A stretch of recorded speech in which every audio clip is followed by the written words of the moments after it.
بسم اللہ الرحمن الرحیم۔ شروع اللہ کے بابرکت نام سے جو بڑا مہربان نہایت رحم کرنے والا ہے۔ محترم ناظرین، آج میں آپ کے لیے ایک ایسا بیان لے کر آئی ہوں جسے سن کر آپ کی روح کانپ اٹھے گی اور دل دھڑکے گا، اور تمہیں اس بات کا احساس ہوگا کہ ہم کس قدر غفلت کی زندگی گزار رہے ہیں۔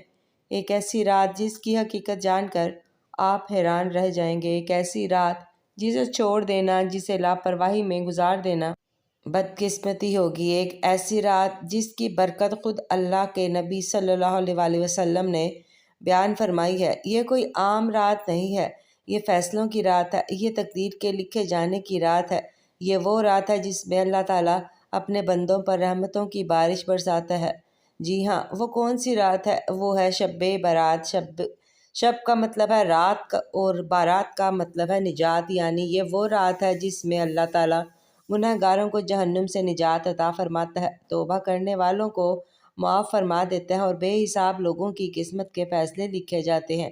کیا آپ جانتے ہیں کہ شب برات کو میاں بیوی کا ایک ساتھ سونا کیوں ضروری سمجھا جاتا ہے؟ کیا یہ کوئی شرعی حکم ہے یا محض ایک روایت ہے؟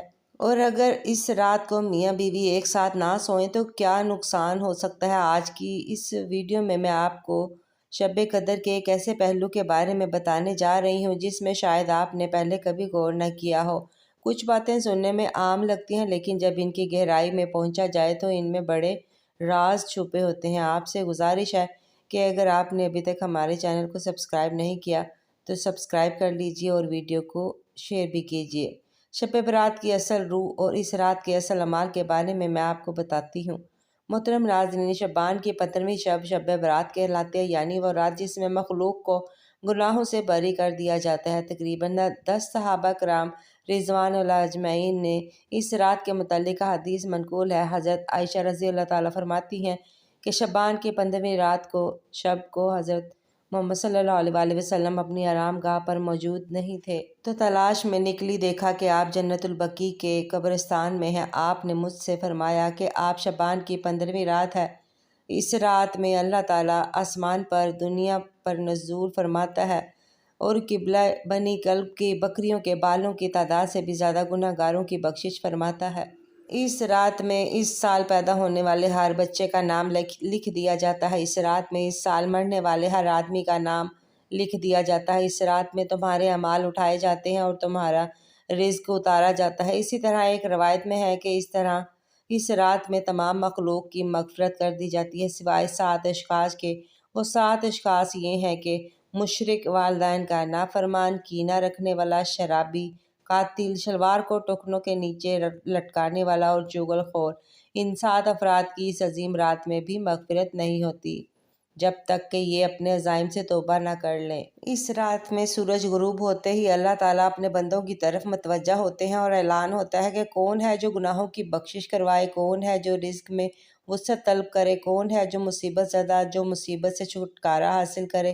ایک احادیث مبارکہ اور صحابہ کرام بزرگان دین کے عمل سے ثابت ہوتا ہے کہ اس رات میں 3 کام کرنے ہیں۔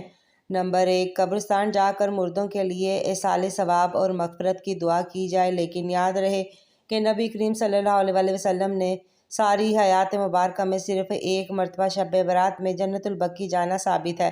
اس لیے اگر کوئی شخص زندگی میں ایک مرتبہ بھی سنت کی نیت سے چلا جائے تو اجر و ثواب کا باعث ہے، لیکن پھول پتیاں، چادر چڑھائے اور چراغاں کا اہتمام کرنا اور ہر سال جانے کو لازمی سمجھنا، اس کو شب برات کے ارکان میں داخل کرنا، یہ ٹھیک نہیں ہے۔ جو چیز نبی کریم صلی اللہ علیہ وآلہ وسلم سے جس درجے میں ثابت ہے، اس کو اسی درجے میں رکھنا چاہیے۔ اس کا نام اتباع دین اور اتباع سنت ہے۔ نمبر 2، اس رات میں نوافل تلاوت کرنا، قرآن پاک کا ذکر کرنا۔ اس بارے میں واضح ہے کہ نفل ایک ایسی عبادت ہے جس میں تنہائی مطلوب ہے، یہ خلوت کی عبادت ہے، اس کے ذریعے انسان اللہ کا قرب حاصل کرتا ہے، لہٰذا نوافل وغیرہ تنہائی میں اپنے گھر میں ادا کریں، اس موقع کو غنیمت سمجھیں۔ نوافل کی جماعت اور مخصوص طریقہ اپنانا درست نہیں ہے۔ یہ فضیلت کی راتیں شور و شوق اور میلے اجتماع منعقد کرنے کی راتیں نہیں ہیں، بلکہ گوشہ تنہائی میں بیٹھ کر اللہ سے تعلقات استوار کرنے کے قیمتی لمحات ہیں، ان کو ضائع ہونے سے بچائیں۔ نمبر 3، دین میں روزہ رکھنا بھی مستحب ہے۔ ایک تو اس بارے میں حضرت محمد صلی اللہ علیہ وآلہ وسلم کی روایت ہے، اور دوسرا یہ نبی کریم صلی اللہ علیہ وآلہ وسلم ہر ماہ کی